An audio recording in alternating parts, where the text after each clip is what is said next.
bring your maiden after she'll match him up. Go on. Dolly Levi. That's right. Mrs. Dolly Levi. Born Gallagher. Social introduction. Ladies and gentlemen of excellent family, introduced under the most respectable conditions, in an atmosphere of elegance and refinement. Object, matrimony. Unfortunately, I won't be able to offer my usual liking service today, as I have a previous appointment in Yonkers, New York, arranging the second marriage of Mr. Horace Van Gilder, the well-known half-a-millionaire. As my late husband, Efton Levi, always said, that means he's got at least 60,000 cash. But I'll do my best to have you carried across somebody's threshold before the week is out. Now, I might also mention I'm available for financial consultation, instruction in the guitar and mandolin, short-distance hauling, and varicose veins reduced. Call on Dolly. She's the one the spinsters recommend to pick the kind of man your sister wants, and she'll snatch him up. Don't forget to bring your maiden after she'll match him up. Call on Dolly. Mrs. Levi. Mr. Kemper, the artist. You know I'm something of an artist myself. I do those silhouettes with scissors and black paper. Here's one of Ada Rehan looking the other way. I have to do them like that because I'm no good at noses. Mrs. Levi, the train for Yonkers leaves in 5 minutes. And if you don't get there on time... But we will, Mr. Kemper. And not only will Horace Van Gilder give you permission to marry his niece Ermengarde, but he will also dance at your wedding. And not alone either, because I have to be engaged in finding him a suitable second wife. What he really wants is someone steady to clean the house. As my late husband Ephraim always said, marriage is a bribe to make a housekeeper think she's a householder. I know all about it, Mrs. Levi. Half New York says he's going to propose to Mrs. Irene Malloy this very afternoon. Which is exactly why I'm on my way to Yonkers and can take on your case and knock off 4 lovebirds with 1 stone. Or whatever I'll throw, I'll see. And well, what do you think of that? I have nothing here to pay my train fare with. Only large bills. 5s and 7s.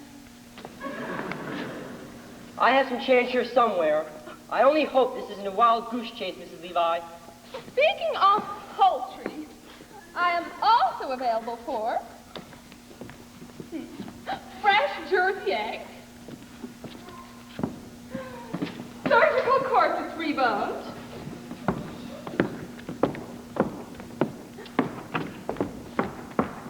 here, 3 plums. Mrs. Levi.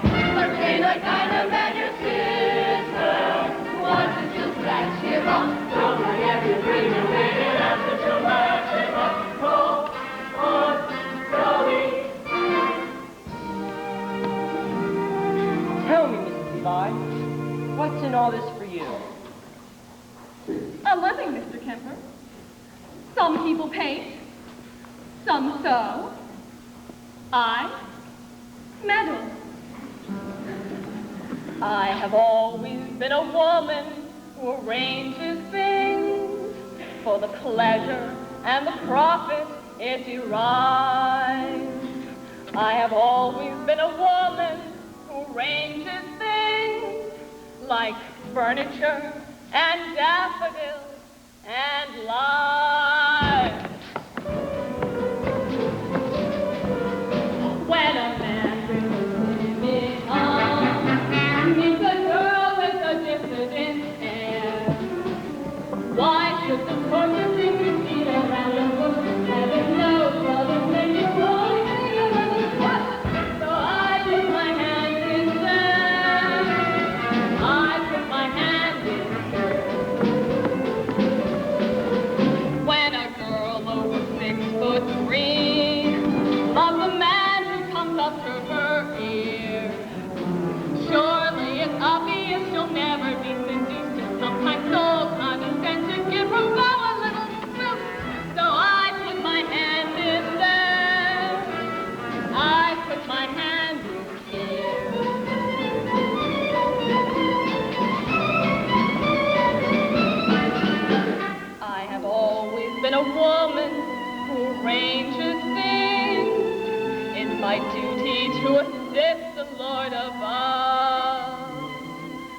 have always been a woman who arranges things like luncheon parties, poker games, and love. My aplomb at cosmetic art turned a frump to a trump lady fair. She had a countenance a little bit like Ruth Otis Day, where the Lord of Southern was rude, so I put my hand in here.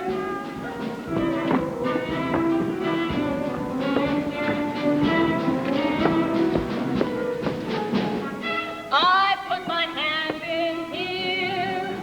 I twist a little, stir a little, tip a little, stir a little, give a little, roll a little, some for shouting, scold a little. When I use my fist a little, some young bride gets kissed a little. Pressure with the thumb.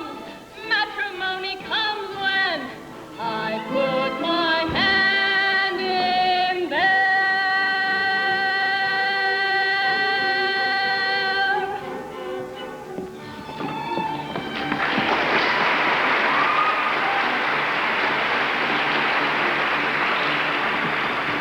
Mrs. Levi. I know, Mr. Kemper. The train for Yonkers is ready to leave. Now, you go buy our tickets. Get a window seat. Order lunch, and I'll meet you on board.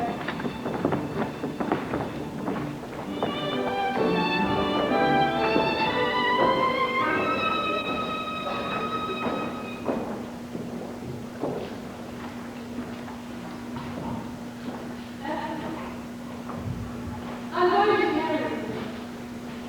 I'm going to marry Clark Banjo. For his money. And then it's circulating out. And I need to talk. And I want to find someone you will lose. I was wanting to marry you since you had me. But I felt certain that and I'm tired. Tired of living in hand and mouth. So I want that Mrs. Levi.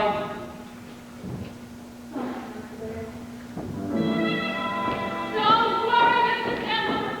We'll make the train. We'll get to Yonkers. You'll marry Ermengarde. Just leave everything to me. Oh, when my little pinky ring from your maiden yesterday, when I'm getting out of the hat, I'm getting so much. Then I'm in my and they go with me. Then I spend my all the Christmas somewhere. I put my hand in there.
New York, where it won't be noticed.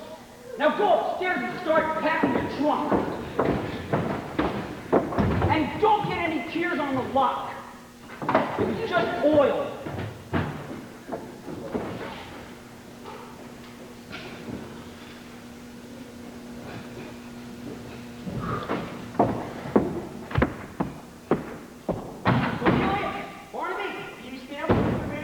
I did. I've got news for you both.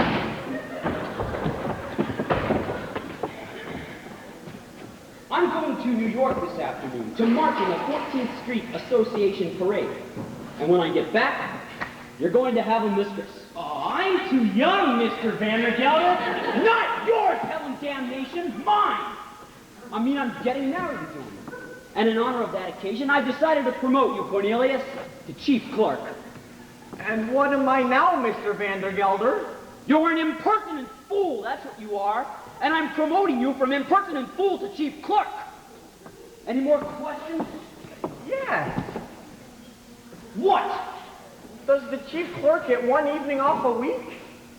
So, that's the way you thank me for your promotion, is it? No, sir. You'll attend to the store as usual. Now get back to work.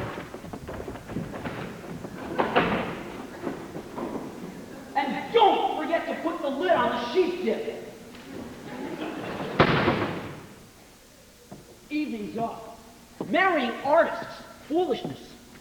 99% of the people in the world are fools. And the rest of us are in great danger of contamination.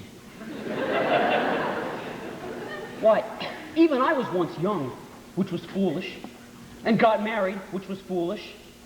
And was poor, which was more foolish than anything else. And then my wife died, which was foolish of her. I grew older, which was sensible of me. And then I became rich, friendless, and mean. Which in Yonkers is about as far as you can go.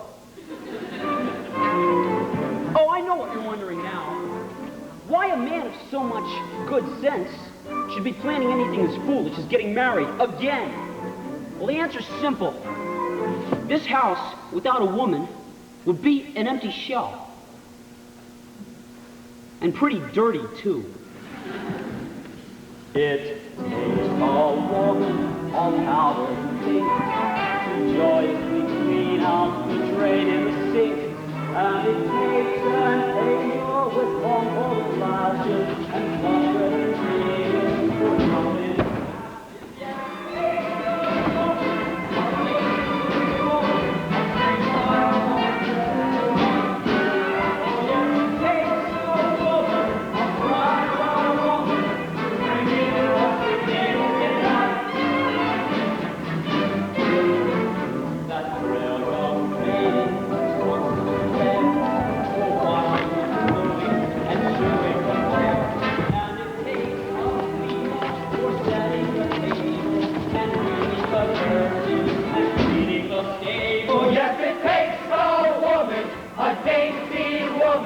A sweetheart, a mistress, a wife. Oh yes, it takes a woman, a fragile woman, to bring you the sweet things in life. And those still work until infinity. 3 tears for them, a minute.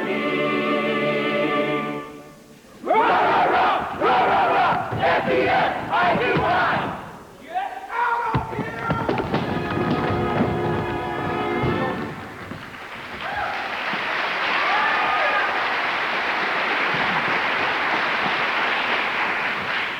And in the winter, she'll shovel the ice and lovingly set out the track for the months. She's a joy and treasure, for practically speaking, to whom can you turn when the plumbing is leaking? To that dainty woman, that fragile woman, that sweetheart, that mistress, oh yes, it takes a woman, A husky woman! oh yes, it takes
congratulations. What? Congratulations, Mr. Van Gelder. All New York is buzzing with the news that you practically proposed to Irene Malloy. The streets are lined with eligible young ladies prostrate. What? With grief. Ah, my congratulations and sympathy. Sympathy? Did I say that? A slip of the tongue. That's all. Now I'm delighted with the happy news. After all, she wasn't easy to unload.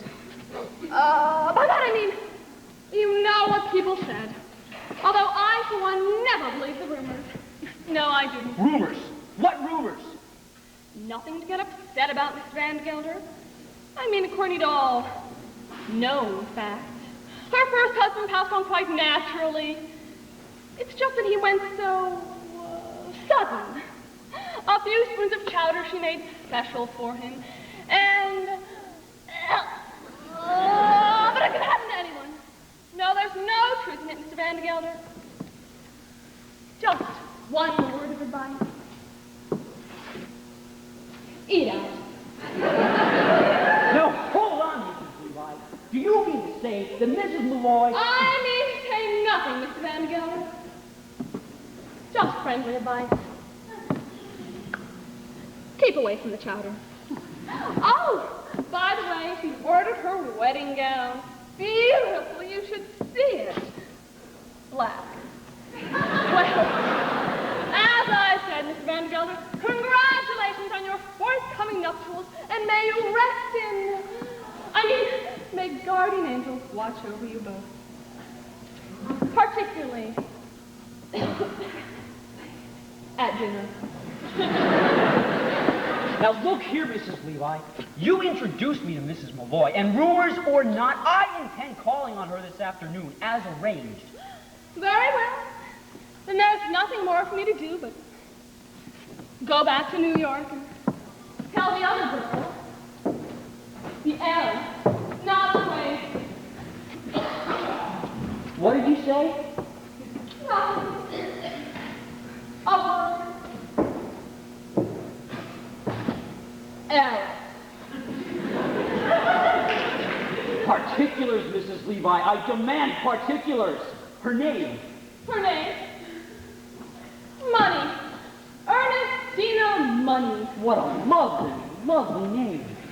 Picture, if you will, hair as shiny as a newly minted dime. Eyes as big, round as silver dollars. Skin as soft and mossy as an old greenback. I can feel her now. Age, 19. Weight, 102. Weight, 47. Wait, 47? That's with the money, though. Oh. Now, I could arrange for you to meet Miss Ernestina this very afternoon. I ain't got time, Mrs. Levi. I gotta take my niece Ermengarde to New York this afternoon until she forgets a certain Ambrose Kemper. I could do that for you, Mr. Van Gelder. I know just how to handle such things. And then I'm marching in the 14th Street Parade. What an amazing coincidence! Guess who's been chosen to ride on the main float? The spirit of 14th Street, Miss Money. Her mother was a cash, you know. All right, Mrs. Levi, I'll meet Miss Money at the parade. But I still intend paying another call on Mrs. Malloy first. Oh dear, what races you make me fun. Very well. I'll meet you on that day in front of Mrs. Malloy's house at 2:30 as usual. One more thing, Mrs. Levi. Suppose I decide against Mrs. Malloy and I don't like Miss Money either. Well, then I happen to have one more name on my list. A name I know as well as my own. But let's not get into that. It'll come up by itself. Oh, Excuse me, Mrs. Levi, I need that. don't you worry about that. But wait till you see Ernestina, a vision. It takes a woman all powdered pink to joyously clean out dead in the sea. And it takes an over from all the ground as far as the sea for so many houses. Yes, it takes someone.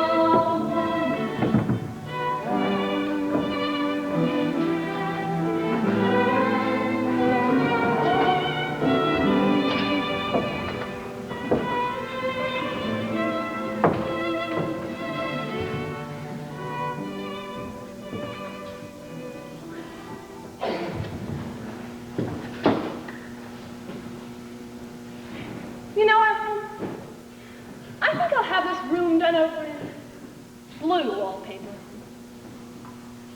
Yes, blue. Armgard, Ambrose, come on out here. We've got plans to make.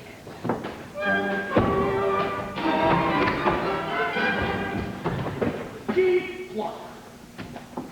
Promoted from Chief Clerk to Chief Clerk. And if I'm good, in 10 years I'll be promoted to Chief Clerk again. 33 years old, and I still don't get an evening free. When am I going to begin to live? You can live on holidays, Cornelius. Did you forget what we did last Christmas? All those canned tomatoes went bad and exploded, and you and I cleaned up the mess all afternoon. Do you call that living? No. Barnaby? You and I are going to New York. You mean close the store? Uh-huh. Cornelius, you can't. We'll have to. Some more rotten tomato cans are going to explode. Holy cabooses! How do you know? I'm gonna light this candle under them, that's how I know. They'll make such a smell, customers won't be able to come into the place for 24 hours. That'll get us an evening off. We're going to New York, Barnaby, and we're gonna live. We're gonna have a good meal. We're gonna spend our money. We're gonna be in danger, and we're gonna be arrested. Holy cabooses! And one more thing. We're not coming back until we've each kissed a girl. Cornelius, you can't do that. You don't know any girls. I'm 33 years old. I gotta begin sometime. Well, I'm only 17, Cornelius. It isn't so urgent for me. New York, Barnaby. Elevated trains. The lights of Broadway. The stuffed whale at Barnum's Museum. A stuffed whale? A stuffed whale. What do you say, Barnaby? Yes, Cornelius, yes!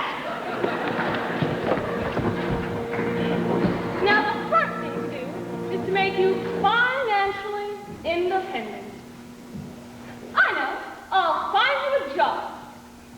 Can you dance? I'm an artist, Mrs. Levi. I paint. Well then, my card. Mrs. Dolly Levi.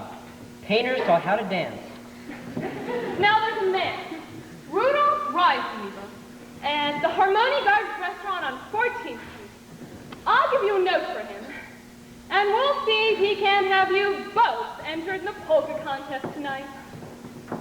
Prize is a week's engagement and a sterling silver cup. Oh, the cups we won from me. Now hold on, Mrs. Levi. No fiancé of mine's gonna set foot in a cafe. And I don't mind saying, I'm surprised that you have acquaintances in a place like that. Not acquaintances, Mr. Kemper. Friends. Friends of days gone by. Why, my late husband, Ephraim, believed in life. In any place you could find it. Cafes, ballrooms, yes, even theaters. Why, even when times were bad, down those steps of the Harmonia Gardens we came. Ephraim and me. It's all very well to come down like clockwork, Mrs. Levi. But you're asking Ermengarde to work there. It's the only way to show Horace Van Gelder we mean business. Now you go to the Harmonia Gardens this afternoon and tell them Mrs. Levi sent you. And Incidentally, tell Rudolph that Dolly is coming back. And I want a table for two and a chicken for 8 o'clock tonight. Well, the bottom roll looks all right, Cornelius. Now hold the candle under the ones in the top. Not too close. They're swung up like they're ready to fly. Holy cabooses, Cornelius! I can smell it up here. Let's get dressed, Barnaby. We're going to New York. Out there, there's a world outside of yonder. Way out there beyond this hick town, Barnaby. There's a slick town, Barnaby. Out there, shining full of sparkle. Close your eyes and see it glisten, Barnaby. Listen, Barnaby.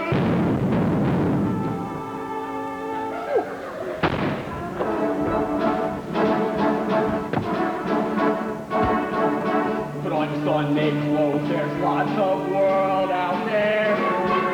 Get out the brilliant teen and dime cigar. We're gonna find adventure in the evening air. Girls in white in a perfume night where the lights are bright as the stars. Put on your Sunday clothes, we're gonna ride through town. One of those new horse-drawn open cars. We'll see the shows at Delmonico's and we'll close the town in a whirl. And we won't come home until we get the girl. Put on Sunday clothes when you feel down and out. Start down the street and have your picture taken. Just like the dream, your spirit sings to turn around.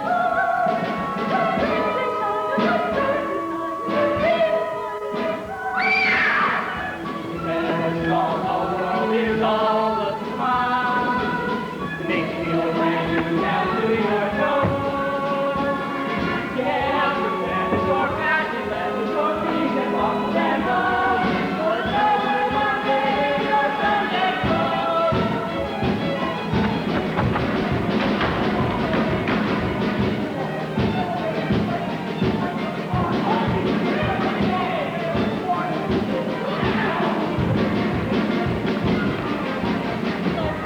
Sunday clothes when you feel down and out. Start sweet and have your picture took. Like free your spirit seems to turn about. That Sunday shine is absurd to sight. You feel the pride that you love. You can have a small world is all a smile. You can feel brand new down to your toes.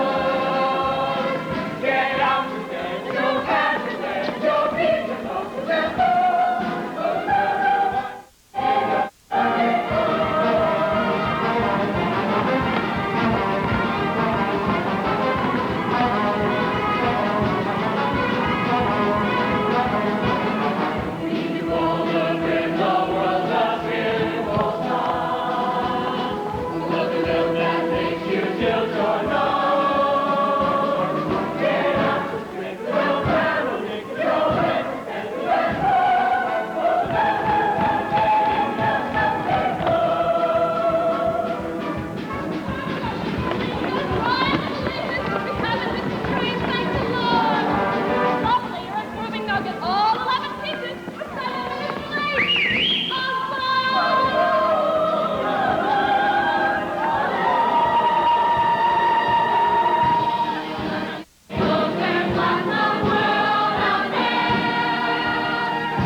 caution, you know.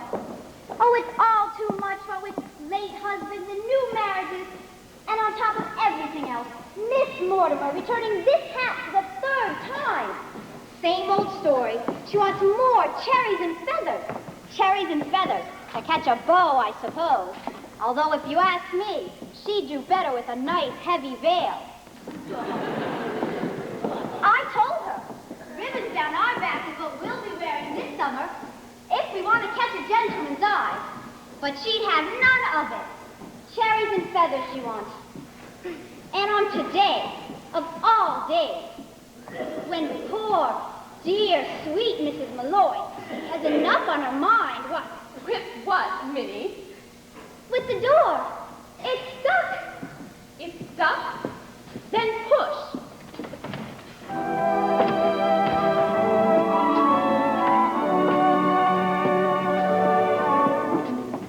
And as I was saying, Mrs. Malloy, I could bite out my tongue for the things I've said and the things I'm going to say. But as long as I've gone this far, I might as well go all the way. Mrs. Malloy, why... Say it, Minnie.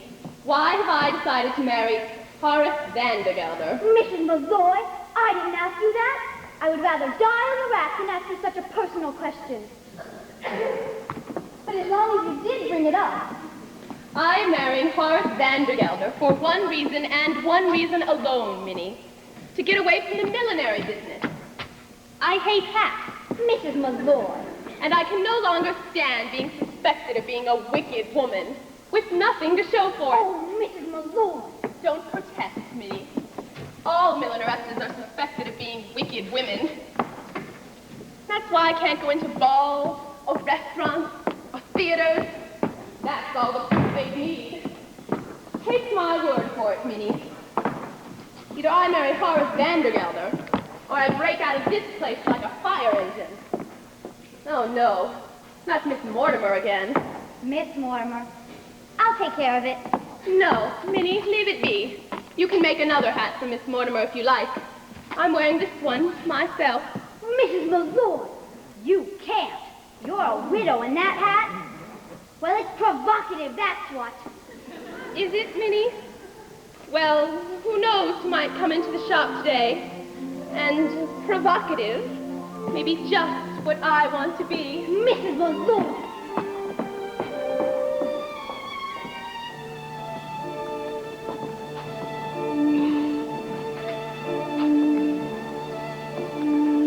I'll be wearing ribbons down my back this summer,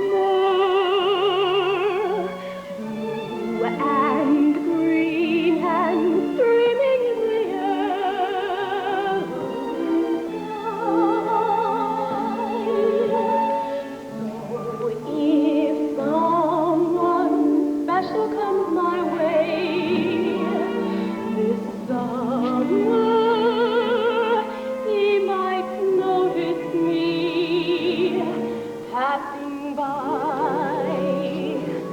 and so I'll try to make it easier to find me in the stillness of July, because a breeze might stir a rainbow behind me that might happen to catch the gentleman's eye, and he might smile and take me by the hand.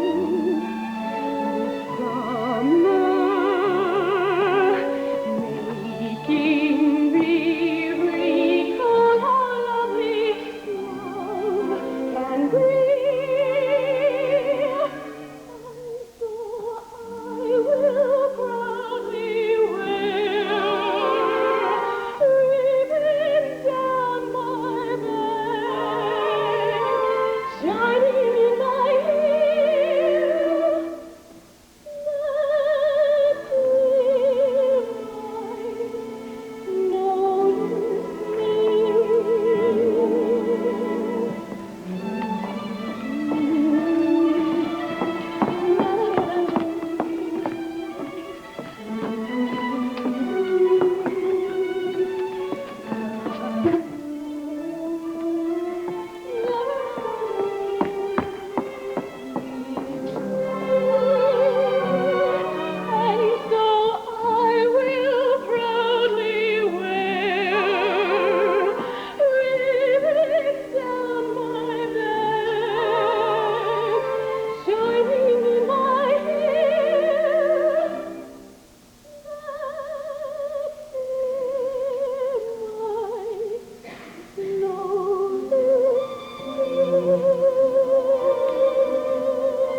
I'm about to ask, but I'm going to ask it anyhow. Do you love Horace Vandergelder? No, Minnie, I don't. Peter Malloy, God rest him, was my share of love, and I'm not saying I was shortchanged. Once is enough for a woman, as long as it's true love. And it was that. Minnie, look. There's two men staring at the shop. Men? Well, I do believe they mean to come in here. Men? In the shop? Oh, Mrs. Malloy, what shall we do? Do? Why, flirt with them, of course. I'll give you the short one. Mrs. Malloy, and you with all that talk about love. Love enough I've had, Minnie. It's a bit of adventure I could do with now. We'll get them all heated up, and then drop them cold. It'll be good practice for married life. Now, you go into the workroom, Minnie.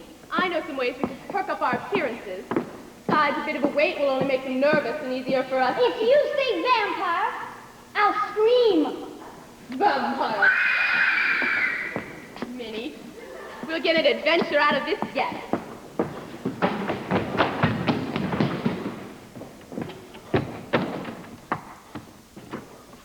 We'll get an adventure out of this yet, Barnaby. All day long. We wander around New York and nothing happens. And then we come to the quietest street in the city and suddenly... Vandergelder! Oh, is he still out there? Go look. Oh, he's sitting right there on that bench. Cornelius, are you sure this is an adventure? You don't have to ask, Barnaby. When you're in one, you'll know it all right. How much money you got left? Oh, not much. Let me see. 40 cents for the train back. 30 cents for dinner. Oh, and 20 cents to see the whale. 90 cents. Why? When those two women come out, we'll have to pretend to be customers. Customers, that's it. Maybe the best thing to do is to make them think we're rich. Then we won't have to buy anything. We're two men about town looking for hats for ladies.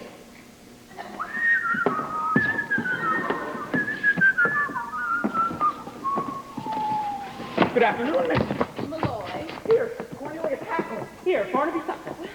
My pleasure, gentlemen. Now, what can I do for you, Well, we're hacks, and we were walking about town looking to buy a lady or two to come along. We want a hat. For a lady, of course.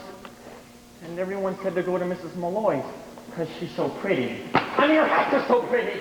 And so reasonable, Cornelius. As reasonable as under $1, which would still leave us enough to see the whale. You've got to pay him no mind, ma'am. He's come all the way from Yonkers to see the stuffed whale, and he's all excited. Just keep an eye on the street, Barnaby, and maybe you'll see it pass by.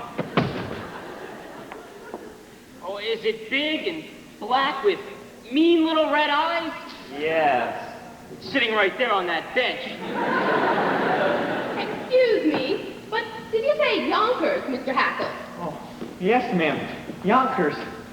Forgive me for saying this, but you should see Yonkers. By that I mean perhaps Mr. Malloy would like to see Yonkers too? Oh, I'm a widow, Mr. Hackle. You are? Barnaby! She's a widow! Oh, that's too bad. I'm sure Mr. Malloy would have enjoyed Yonkers. Especially in that hat. I mean on you, of course. Not on Mr. Malloy. May he rest in peace. You're Catholic, aren't you? Oh, don't let that worry you. I'd be willing to change. Oh, God. Mrs. Malloy, if you should happen to have a Sunday free in the near future, I'd be more than pleased to show you Yonkers from top to bottom. Well, as a matter of fact, Mr. Hackle, I might be there sooner than you think. Oh, really? You see, I have a friend who lives in Yonkers. Do you? Perhaps you know him. Perhaps we do. Oh, but it's always so foolish to ask in cases like that, isn't it? It's a Mr. Vandergelder. Horace Vandergelder. Vandergelder's hay and feed? You know him. Oh, no. Oh, no. Well, Mr. Vandergelder's a substantial man, and well-liked, they tell me. A lovely man, Mrs. Malloy. Just lovely. Has only one fault as far as I know. He's hard as nails. Cornelius, I think... I wonder if your friends might like this one. Look out! Begging your pardon, Mrs. Malloy. Gentlemen, what are you doing? Just help us. We'll explain later. Out of there this instant. can be, Miss Malloy? Well, really, Mr. Hackle, Mr. Tucker, I insist that you come out of there. This is Mr. Vandergelder. Mrs. Malloy, I don't suppose Mrs. Levi is here, is she? She was supposed to meet me out on that bench 10 minutes ago. Well, she can go looking for me if she comes. When I make an appointment, I like people to be on time. Here's a present for you. Chocolate-covered peanuts, unshelled. That's the expensive kind. Did I just see you talking with two men? Men? Men, Mr. Vandergelder? What would men be doing in a ladies' hat shop? Well, now, let's go back in my workroom. I'm so anxious for you to see it. I saw it last week. So you did? Well, Mr. Vandergelder, how are things in the hay and peat business? I understand you have 3 friends, all hard as nails. What on earth are you talking about? Yonkers. I hear it's a very beautiful city. And who's been telling you about Yonkers, may I ask? Nobody. A friend. What friend? Well, you see, a customer, Mr. Vandergelder. Someone quite well-to-do, as a matter of fact. He was in here buying hats for ladies. You might even know all those kids usually fill in ads in cases like that, isn't it? It's Mr. Cornelius Hackle. Did you say Hackle? Oh, why, yes, he was just... He happens to be my head clerk, that's all. Mrs. Malloy, I demand an explanation. And I'm going to give you one. Why shouldn't you know Cornelius Hackle? Everybody in New York knows Cornelius Hackle. Why, she's at the opera, in all the fashionable homes. Why, he's at the Harmony Gardens restaurant 3 times a week. Impossible. He only has $146.35, and I keep that in my own safe. Mr. Vandergelder, you're killing me. He's one of the Hackles. They built the canal. What canal? The Panama. The Erie. Both. It ain't the same man. Who took the horses out of Jenny Lynn's carriage and pulled her through the street? Cornelius Hackle. And who dressed up as a waiter at the 5th Avenue Hotel and dropped an oyster down Mrs. Astor's... oh, I can't say it. But it was Cornelius. He's the playboy of New York. Now, Irene, don't deny it. I can see you were taken with him just like everybody else. Dolly, what are you... Excuse me. Of course. Dolly, what are you saying? I only met him once in my life, and he was only a customer in my hat shop. And it's not as if I would flirt with a man that I'd barely met. There's a man in there! Look here, if there's a man in that closet. You can't, Mr. Vandergelder. It's too dangerous. No man that hides in ladies' closets can frighten me, Mrs. Levi. Stand aside. No man indeed. Why, I'm sure you'd make short work of any man. Those muscles. I can see them now, rippling back and forth under your feet. Ripple, ripple, ripple, ripple. For the last time, Mrs. Levi, will you stand aside? Stand indeed. That's exactly what the court wants to know when you're accused of entering that closet without a search warrant. I mean, what do you stand for? You don't stand for the law of this great land. I know what I stand for. I stand for motherhood, a miracle, and a hotline for orphans. Orphans? Take off your hats, sir, best Russell flag is happy. Do you see him on his dead bird? Neath that great triumphal arch. If you see him as he's passing through the great salt rash, then march, march, march. Has this not affected you, sir? I came here at 14 years age, as an immigrant girl from a land that oppressed my people, and I must echo here the words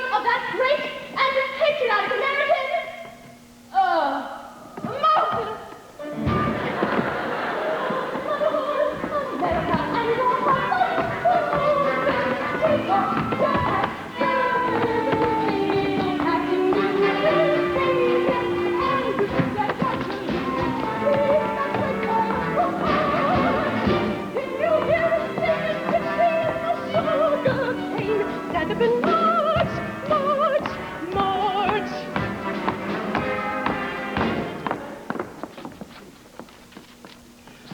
I stand for Mama, and the Mama. I regret that I will not fulfill my son's praising me. In the words of Lincoln, what is my land is to my sea, and yet I trust I cherish me now. The sun will rest in glory, going through the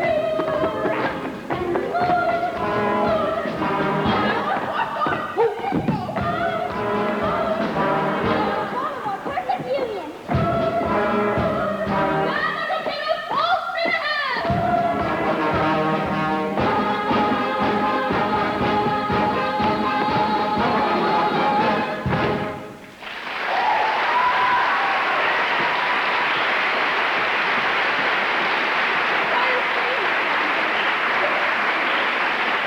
possibly be a man in that closet. God bless you.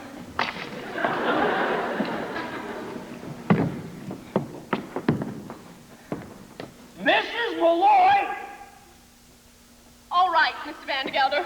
There he is, a man in that closet. Aha! And another under that table. What the devil? There also happens to be a very simple explanation. But for the present, good afternoon.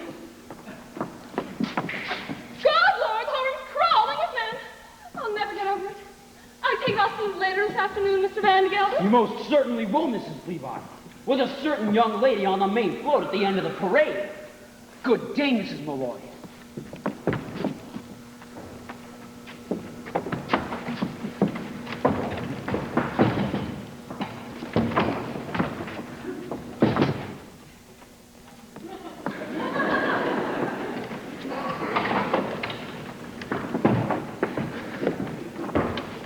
Mrs. Malloy, I can explain I do not everything. wish to hear any explanation, Mr. Hackle.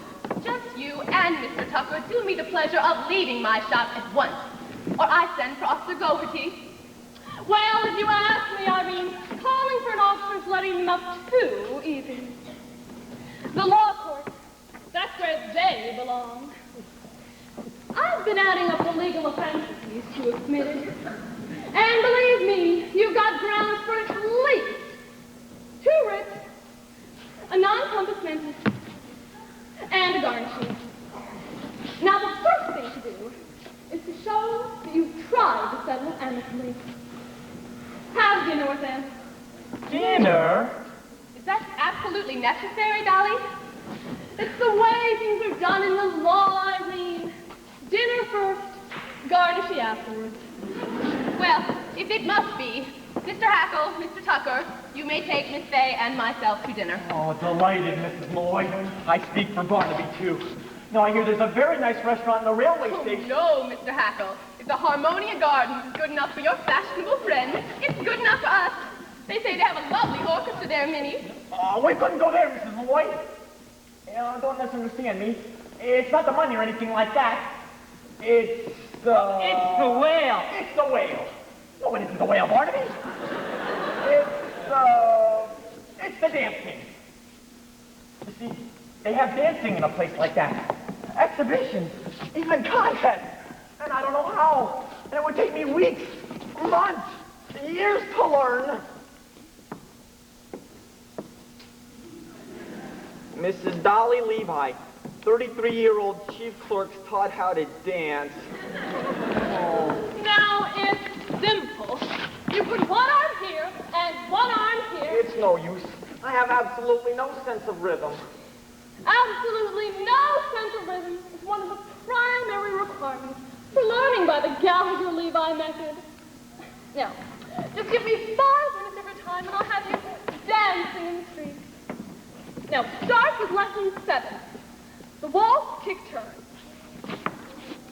Right foot touch, left foot touch, under, back around, touch, over, behind, through, over, lift, up, bow.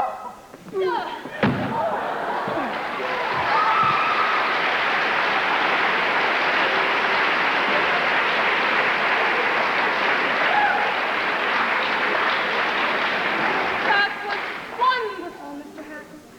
When I think of Ben in your arms. Let's go back to lesson 1.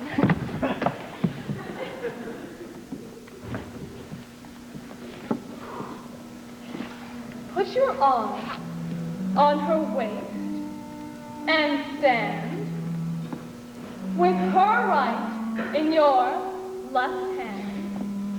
And 1, 2, 3, 1, 2, 3, 1, 2, 3.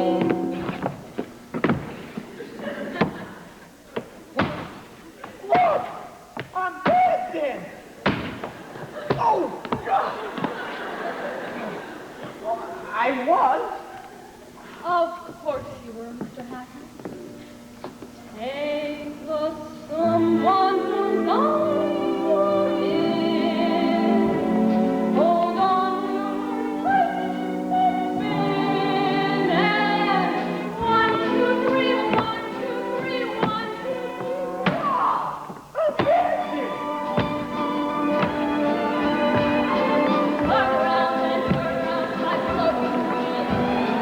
Can you be a little more aesthetic?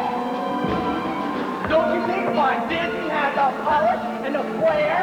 No, what do you guys do? That's nothing. Oh, my heart is about to burst.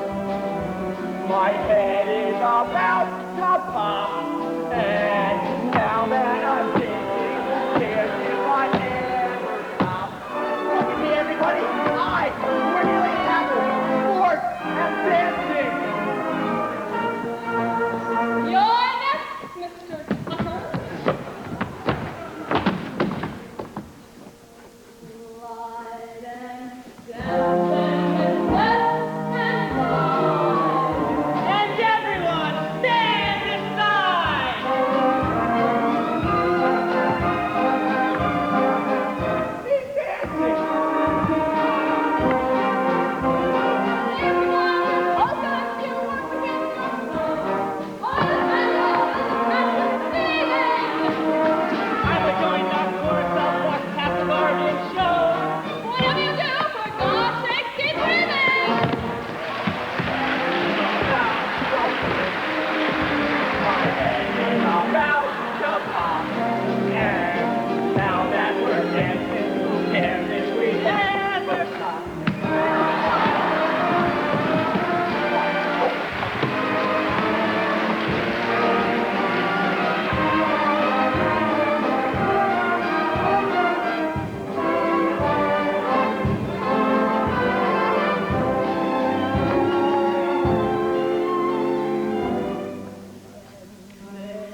side, stabbed in my ribs. I'm fine. My daughter's daddy got married, you know. Huge thing. A year ago, that's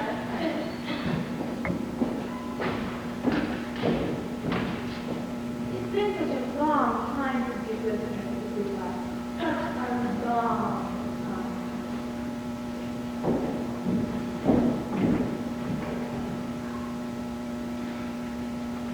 Adam, let me go. It's been long enough, Adam. Every evening for all these years. I've put out the past. I've lost the will. I've made myself a little one time. And before I went to bed, I said a prayer thanking God for this ending. Nobody else's life is mixed up with mine.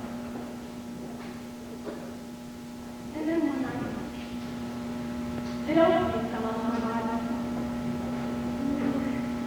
I placed it there when you asked me to marry you. A perfectly good opening, but one without color and without light. And I suddenly realized that I was family. For years I had not shed one tear, nor have I been filled with the wonderful hope that something or other would turn out well. And so, I decided to rejoin the human race. And Essence, I want you to give me a hand.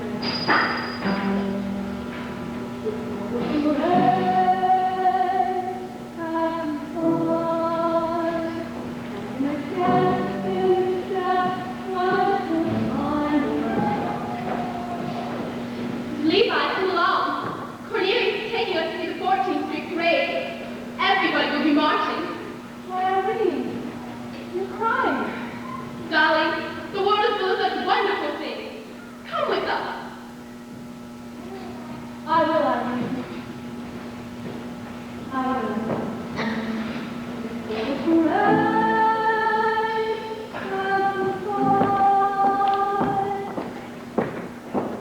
Mrs. Levi, what's the meaning of this? I can't find this money anywhere. Nothing is said about Mr. Alas, Miss Selfie. Miss Money had some urgent business appointment at the Mint. They ran a little short. She helped me out. But to me, I have a money market restaurant at 8 o'clock tonight. That's the most expensive restaurant in the city. And well, it should be. What food! And the finest waiters in New York. By the way, I might be a little late, so Miss Money will meet me in front of the restaurant. Wait till you see her, Horace. Almond, buttermilk yellow with baby pink roses, and humming an old-fashioned tune. Yes, sweet rosy old lady. You couldn't miss her if you tried. I'll be there, Dolly. But only because I already paid for the introduction. And I might as well get my money's worth. But from this point on, you are hereby discharged as my marriage broker. Is that clear? From now on, Dolly Gallagher, you're just a woman like anyone else.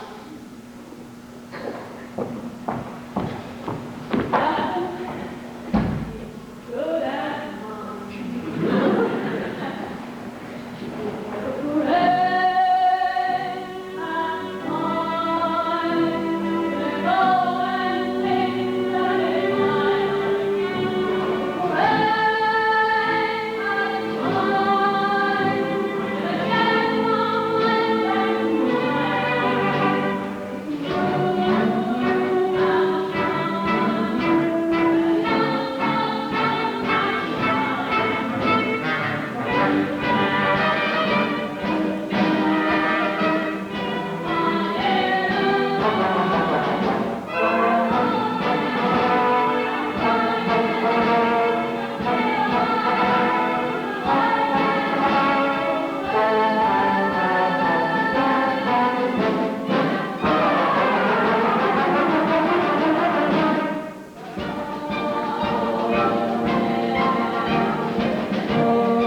Mrs. Malloy. It's not the money or anything like that. It's just that nowadays, really elegant people never take hacks. Hacks is out. They all go by streetcar. J.P. Vanderbilt, Diamond Jim Morgan. Then by all means, a streetcar. Imagine. Just think, I've been elegant all my life and never even knew it. Of course, if you really want to be elegant, Oh, we do. you walk.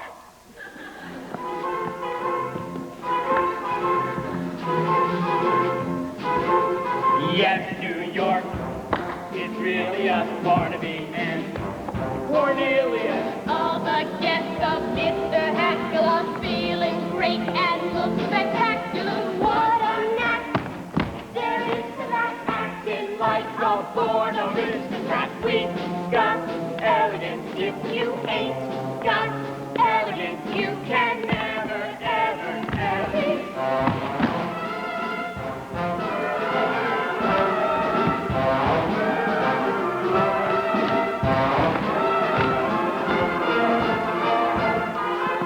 All who are well-bred agree Minnie Fay has pedigree. Exercise your wildest whims tonight. We are out with Diamond Jim tonight. Could they be misleading us? Silver spoons were used for feeding us. We got elegance. If you ain't got elegance, you can never, ever carry it off. Middle class, don't speak of it, savoir-faire. We reek of it, some were born with rags and patches, but we use dollar bills for matches and Vanderbilt held hands to us. J.P. Morgan twins and bows to us. we got elegance. We were born with elegance. Have you noticed when I hold my cup, the saucer never moves? And the way I put my pinky up into his happy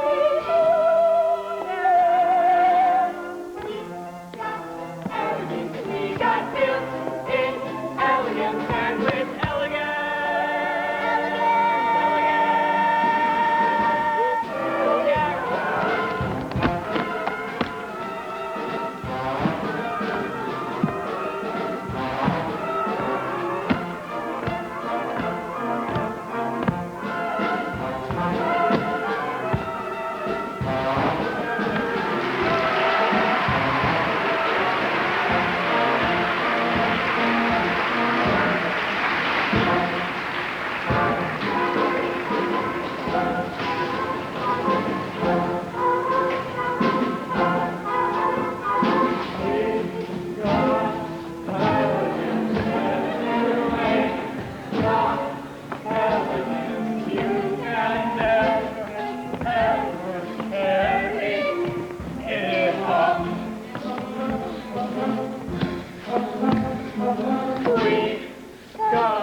They're counting their money again.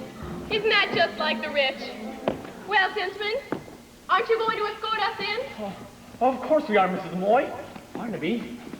Mrs. Malloy? Yes, Mr. Hackle? Mrs. Malloy, as we start inside, Yes, Mr. Hackle? may I put my arm around your waist? Yes, Mr. Hackle. But I might as well warn you. A corset is a corset.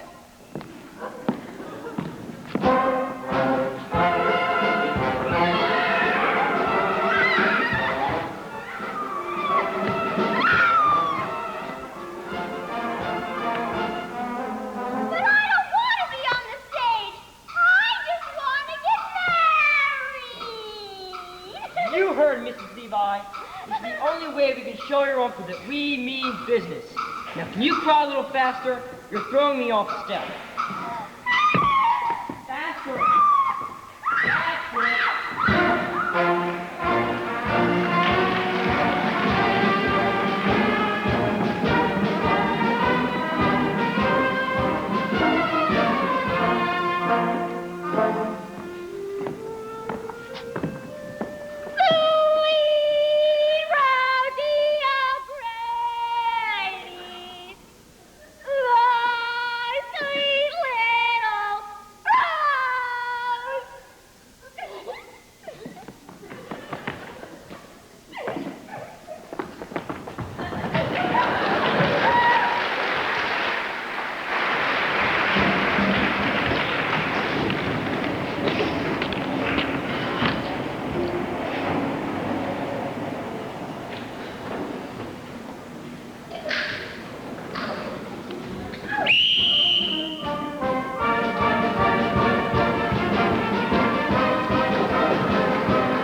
Well, it is my order, as head manager of the Harmonia Gardens, but your supreme commander, that tonight, of all nights, our usual lightning service will be twice as lightning as ever.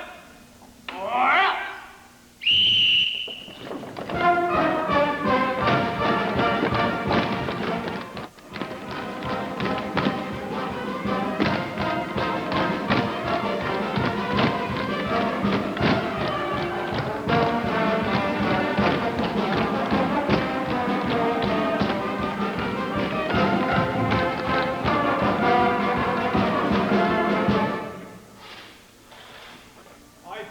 You are finding this table satisfactory, sir. The private dining rooms cost a bit more, but they do afford the best view of the entertainment. $1.40, Cornelius. That's all that's left. Are you sure? Count it again. Prepare yourself for a big night, Minnie. We're at the two of New York's best known sports. I did make a mistake, Cornelius. It's only $1.35. I'll count it once more. Oh, no, don't. We can't afford it. I'm going to order everything on the menu. Waiter!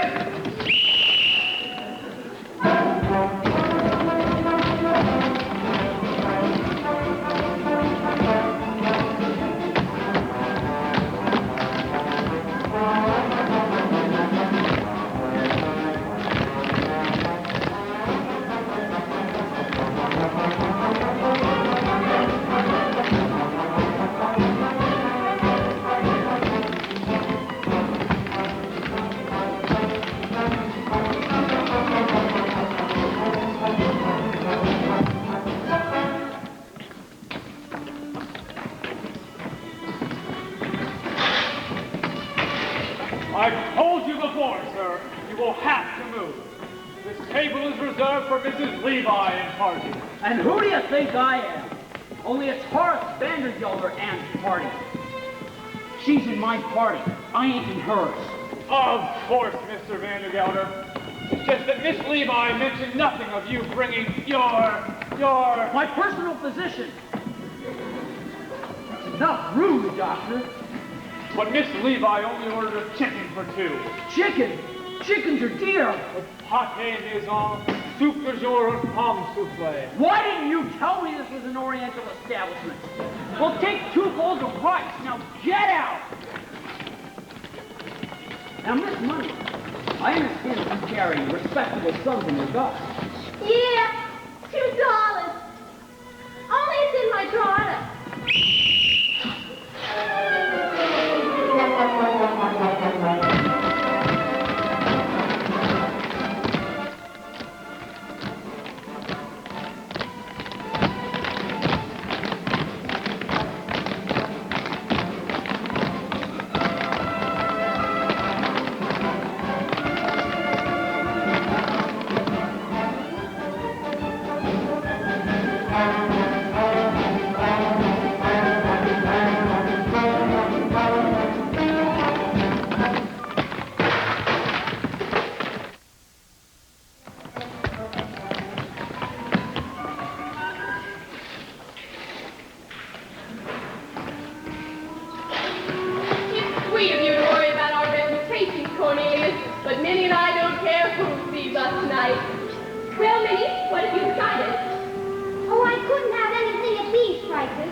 Bring us 4 glasses of beer, a loaf of yesterday's bread, and some cheese. Yesterday's bread. Oh, Cornelius, now I know how you keep half New York in stitches all the time. Minnie, have you ever eaten pheasant? Pheasant?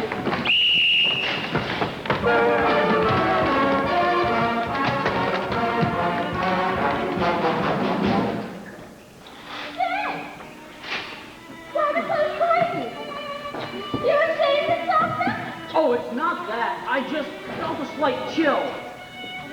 Aw, why did you say so? Here, I'll love you this. Now, let's boil up the salt until the rice comes. Waiter!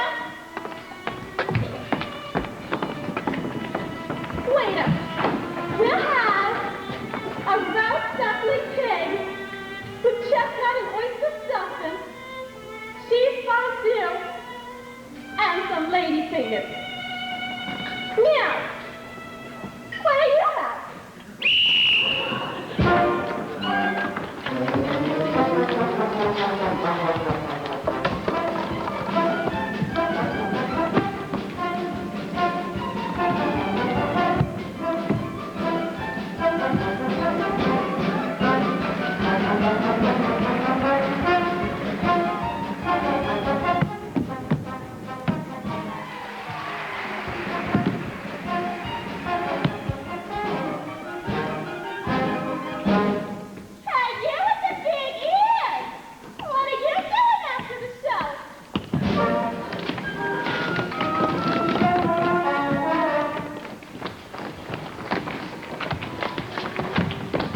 time, Barnaby. Champagne, and Neapolitan ice cream, and hot peaches. And Barnaby, give the band leader a nickel and tell him to play To a Wild Road. We want music in these guys.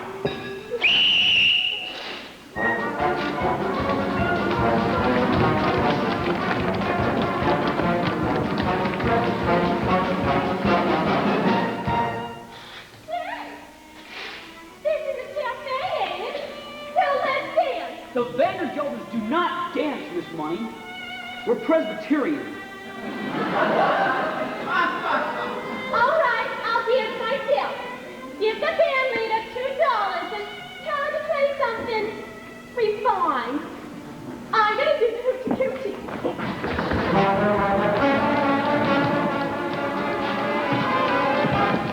Well, I'll send for the band coordinator, but promise not to order anything else.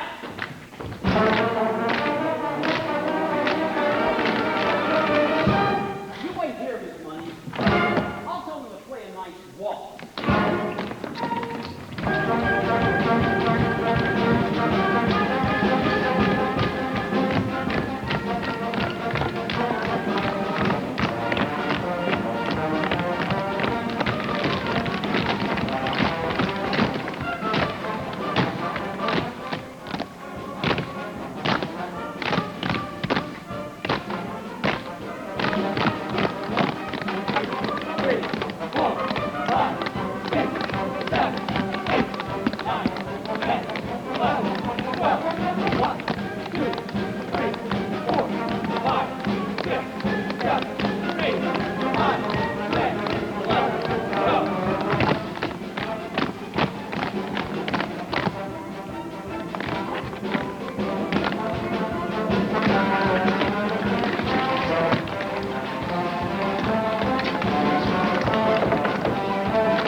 Give this to the band leader and tell him to play a waltz. Here's a nickel for the band leader. Tell him to play To a Wild... Miss Money! And 2 more bets, please. Cornelius! My purse! My wallet! Oh, here, you, that's my purse. Miss Money, get off that table! Oh, excuse me. That's my wallet. I know it's mine because there's nothing in it but $1, 3 dimes, 5 pennies, and Cornelius! Cornelius! Did he say 2 pheasants? 3, 4 pheasants for the house! And never mind if I don't get to see the well. I'll buy one of my own! Sir! What's this? Shouting? How many times have I told you not to shout? This is the Harmonia Gardens, not one of those... Sir, she's hearing the lady. What? Are you sure? Well, sir, it's just like you told me. 8 o'clock on the nose, and I'll close the carriage, and I'll step the tall lady with brown hair and the biggest handbag I've ever seen. It's she, Miss Levi. She's back. Quick, tell the band she just stepped out of her carriage. Rudolph, is it true? I heard someone like the kitchen window and it sounded like... It is. It's Dolly. Oh! It's true! It's true, yeah. She just stepped white carriage, pulled by 6 black horses with scarlet clothes. It'll be just like old times again.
Way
doing in that outfit?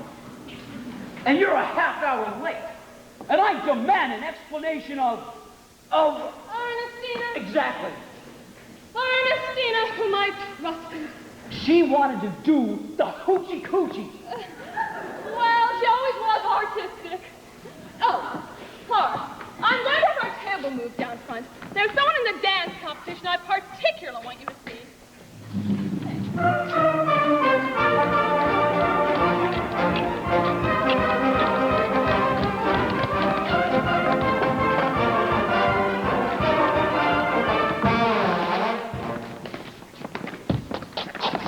Now, don't let's say another word about it. I'm as shocked as you are. I can't even think what have you ordered. What you wanted, a chicken. Now see here, Mrs. Levi, about that hoochie coochie girl. You say a chicken? I don't think I'd say a chicken. Not a chicken. Not today. Not after what's happened. Good. Then cancel the chicken. And bring a turkey.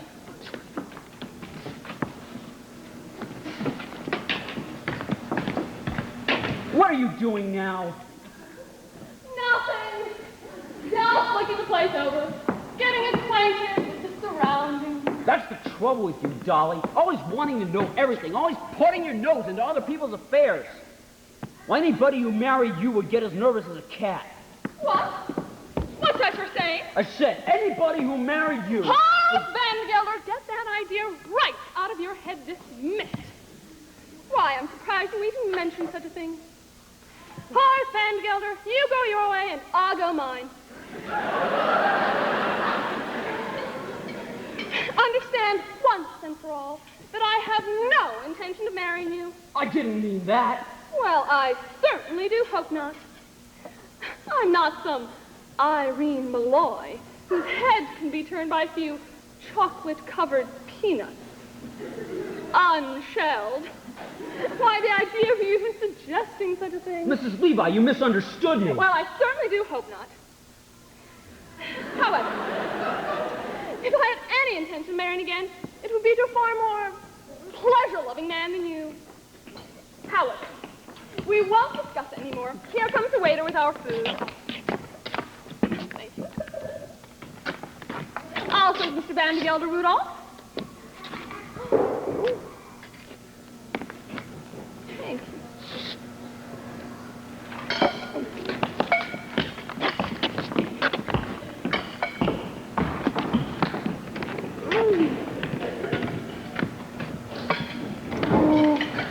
Oh! Now, here's some white meat for you. And some dumplings, lighter than air they are. And some giblets, very tender and very good for you. No, Horace, as I said before, you go your way and I'll go mine. Oh, start reading right in on the wine. I think it's so better at once. However, before we change the subject, I think there's one more thing I ought to say. I don't want to hear it. I think there's one more thing I have to say before we forget all about it. I know I'm a woman who likes to know everything that's going on, who likes to manage things. But I wouldn't like to manage anything as out of control as your household. You'll have to do that yourself. God helping you. It's not out of control. Very well. I won't say another word about it. Oh, have some beets, Horace. So good. I don't like beets. That's good. No, Horace. A complaining, quarrelsome, friendless soul like you is no sort of companion to me. You salt your beets, and I'll salt mine. Will you stop saying that? I won't say another word. Good. Except this. At your age, you should enjoy hearing the honest truth. My age. You're always talking about my age. Well, I don't know what your age is, but I do know that up in Yonkers with bad food and bad temper, you'll double it in 6 months. Oh, Here, have some more beef, Horace. I don't like beets. I hate beets! That's nice. Now dig right in. Yes, the pity of it is that you could be a perfectly charming, witty, amiable man if you wanted to. I don't want to be charming! But you are. Look at you now. You can't hide it. Now sit down and let's talk of something else. But before we change the subject, there's one more thing I'm going to say. I don't want to hear it. And you're wasting your time, Dolly Levi. I won't ask you to marry me. Well, I suppose that means you want me to ask you. Well, I'm sorry, Horace, I'm turning you down. How can you turn me down when I haven't asked you anything? It's no use arguing. I've made up your mind. Oh, now here, let me cut your wings. I've got a headache. I'm going back to the hotel. You can't go now. The dance competition's about to begin. Here's the money to pay for the dinner. Here's $20. Wait a minute. There's nothing in here but $1, 3 dimes, 5 pennies, and a button. This isn't my purse. I've lost my purse. Barnaby, that purse you found. Impossible. I can't imagine you without your purse. Stand together, Cornelius. We better get out of here. What'll I do? I've never been here before. They don't know me. Oh, stop eating that. I can't pay for it. Horace, the latest thing up, polka. Now, Rudolph. Now, someone in I particularly want you to see. Rudolph, please have our table moved right down front. So Mr. Vanderbilt can better observe his graceful movement.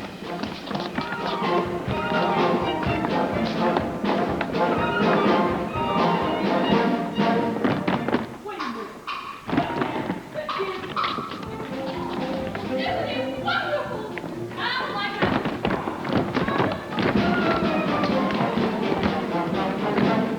Come on, Mrs. Malloy. It's been a perfectly wonderful evening, but I'm afraid we'll have to cut it a bit, excuse me, short. Minnie, a polka! Cornelius, I simply must have one dance. But Vandergelder's right over there. We gotta go. We will go, but we'll dance our way out.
Mr. Vandergelder, I can explain everything. I don't want to hear any explanations. You're fired!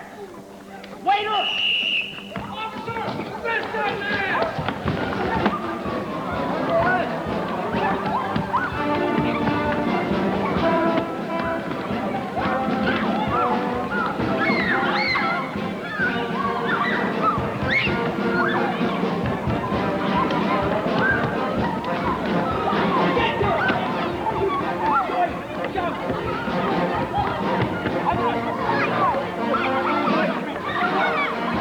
I don't care about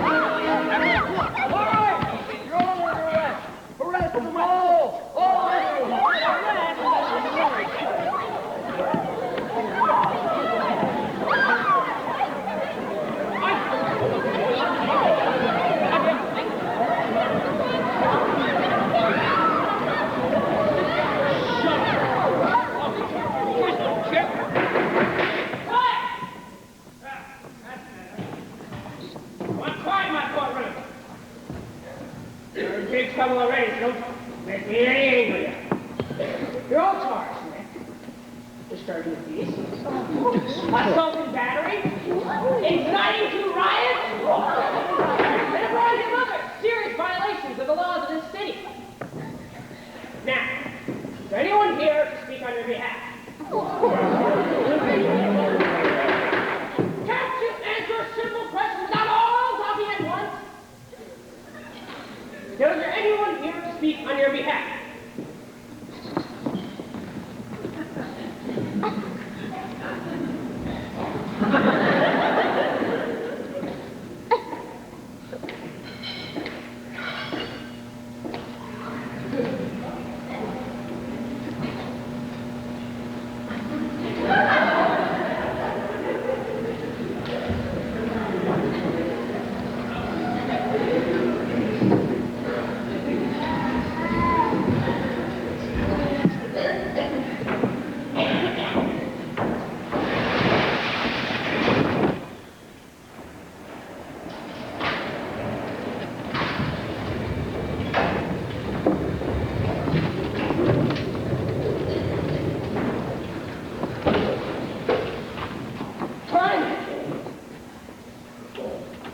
Mrs. Dolly, counselor at law. Your Honor, the defense rests. Ladies and gentlemen, there is no need for witnesses. When I see upon that bench a brow that gleams with honor, a pair of snow-white whiskers that bristle with fair play, and a nose. Ladies and gentlemen, I ask you to look at that nose. A nose that shines when I, like a flame, beacon of justice. You might turn this way, like get a better look at your beacon. The living symbol of the motto of this great land. In proboscis unum. Your Honor, I ask for freedom for my client.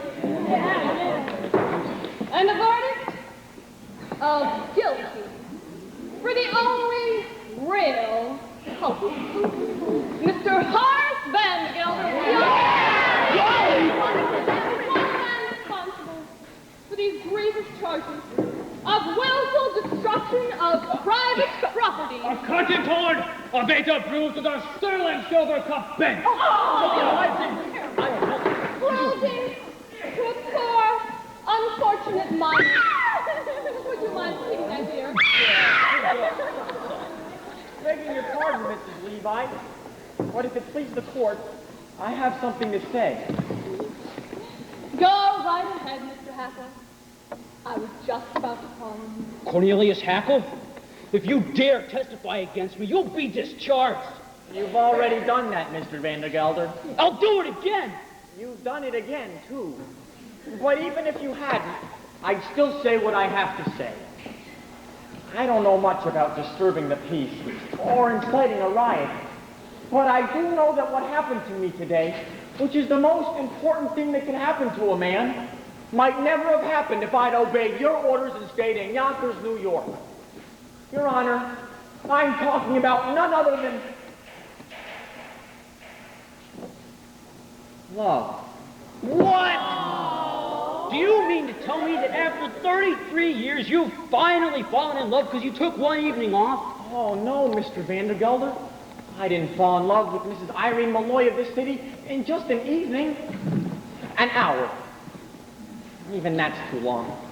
What's less than a minute? A second. Less than that. A moment? That's it.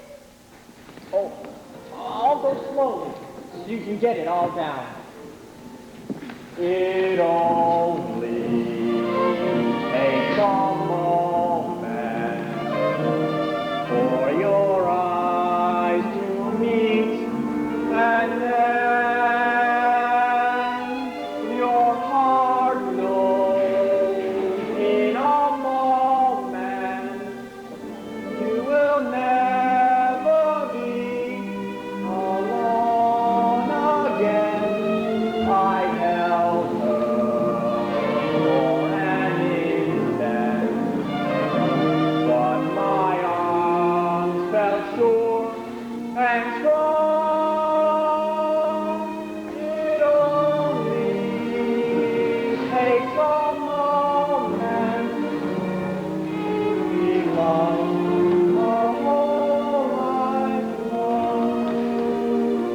Isn't the world full of wonderful things? There I sat, cooped up in Yonkers for years and years. And all that time, wonderful people like Mrs. Malloy were walking around New York and I didn't know them at all. I don't know if you can see from where you're sitting. Well, for instance, the way her eyes and forehead and cheek come together up here. Can you? Oh, I tell you right now, a fine woman is the greatest work of God on earth. You can talk all you like about Niagara Falls and the pyramids. They aren't in it at all. Oh, I've seen women before. Today I talked to one, equal to equal. And they're so different from men. And they're awfully mysterious, too. I guess you could know a woman 100 years without ever being really sure whether she liked you or not. Today, I've lost so many things. My job, my future, everything that people think is important. But I don't care. Even if I have to dig ditches for the rest of my life, I'll be a ditch digger who once had a wonderful day. I missed a few words back there, Mr. Hackle. Right after it only Takes a moment, but his arms felt sure and strong. It only takes a moment. He held me for an instant, but his arms felt safe and strong. It only takes a moment to belong all I've known. And that is all that love's about. Recall when time runs out, that it only takes a moment to belong all I've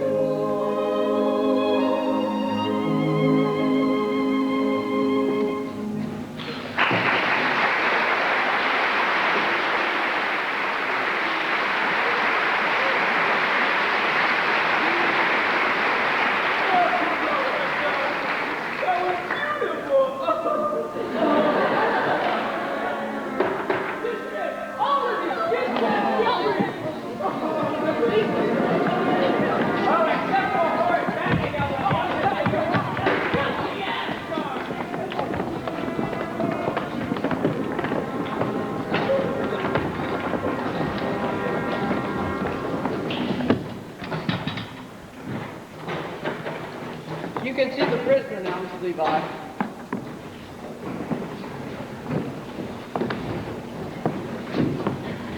Well, Horace, there's your life. Without me, without flirt, without pride, and without your purse. I suppose there's only one more thing to do. Well, if it's to ask me to marry you, Dolly Levi, never. Not in a million years. Under no circumstances will I ever marry you. Oh, no, Horace. It wasn't that at all. All I wanted to say was, goodbye. What? Goodbye. Now, hold on, Dolly. It's too late, Horace. I've failed. And when a woman fails, there's nothing else she can say. Wait. But Hey! Goodbye. Goodbye. Goodbye. Goodbye. Goodbye. Goodbye. Please.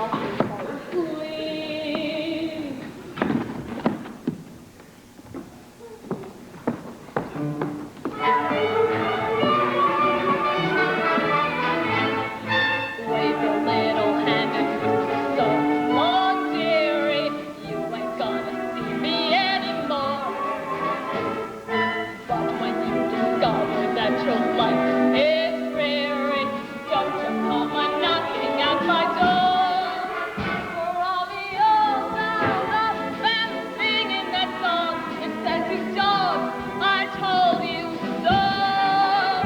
So wave your little hand and twist so long, dearie, dearie, should have said so long ago. For you treated me so rotten and rough, I've had enough of feeling love. So wave your little hand and twist so long, dearie, dearie, should have said so long ago.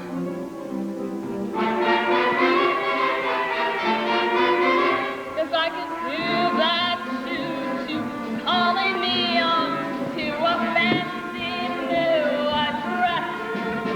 Yes, I can hear that choo-choo calling me on aboard that Happiness Express. I'm gonna learn to dance and drink and smoke a cigarette. I'm gonna far away from the youngsters as a girl can get. So,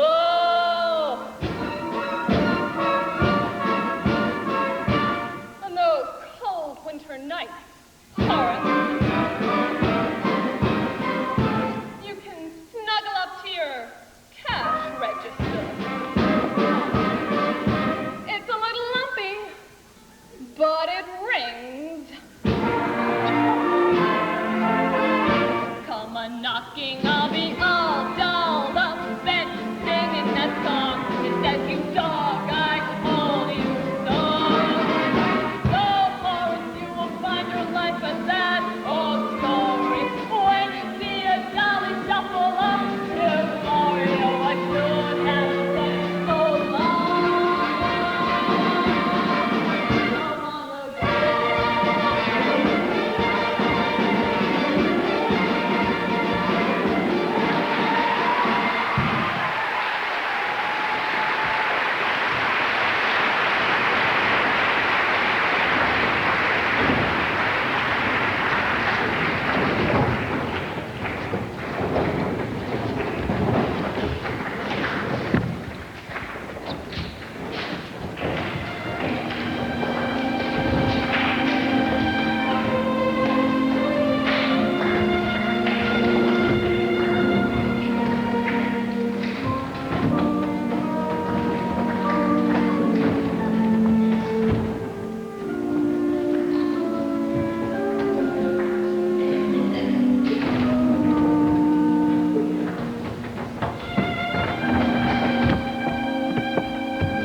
And I wouldn't marry you, Dolly Levi, if you were the last woman on earth.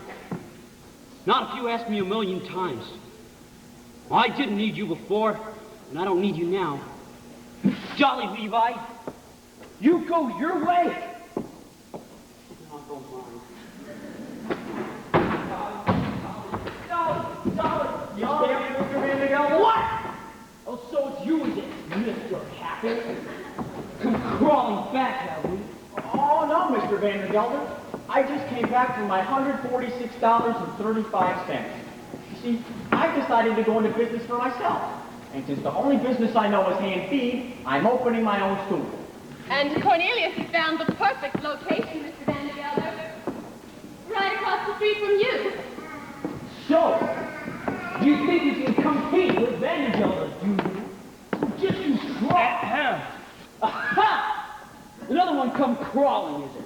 Well, what do you want? My back salary for the past 4 months, $6.12. You can't do this to me, any of you. I'll go to the courts. I'll get lawyers. Why, Horace Vandergelder, of handsome in that outfit?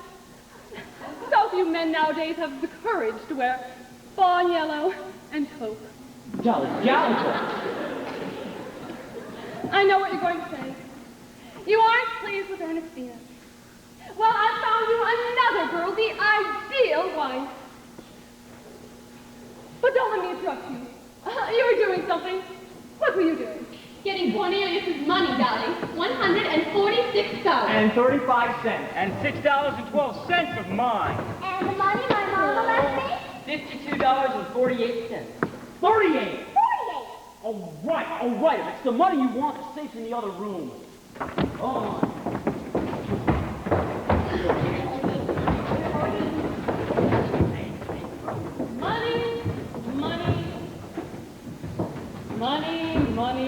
Money. Mr. Van Gelder's money. It's like the sun we live under. It can kill or cure. Van Gelder's never tired of saying that most people in the world are fools. And in a way, he's right. Isn't he? Cornelius himself, Irene, myself. We're all fools, and we're all in danger of destroying the world in our folly. But the surest way to keep us out of harm is to give us the 4 or 5 human pleasures that are our right. And that takes a little money. The difference between a little money and no money at all is enormous and can shatter the world. And the difference between a little money and an enormous amount of money is very slight. And that too can shatter the world. It's all in how you use it. As my late husband, Ephraim Levi, always said, money, pardon the expression, is like manure. It's not worth a thing unless it's spread around, encouraging young things to grow. Anyhow, that's the opinion of the second Mrs. Van Gelder. Which reminds me, Ephraim, I'm ready for that sign.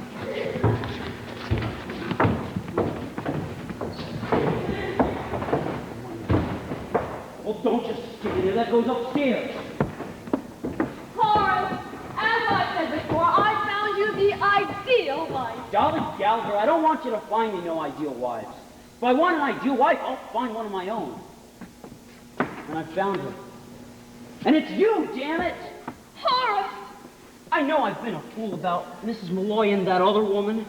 But Dolly, forgive me and marry me. Horace! Stop right there. What do you mean? You know as well as I do that you're the first citizen of Yonkers. And any woman you married would have to be somebody. Look at me, Horace. Am I a somebody? You are. Wonderful woman. Oh, you're just partial. No, it wouldn't be enough for you to load your wife with money and jewels and expect her to be the better actress to half the time. Which reminds me, Horace, it's bad business letting Cornelius set up across the street. Better take him back and let him be your partner. Partner? And Barney can have Cornelius go Now see here, Dolly. That way we'll all be together to dance at Ermengarde's wedding. That does it, Dolly. You've gone too far. I'll dance at no weddings. Besides, I don't know how. And it would take me weeks, months, years to learn.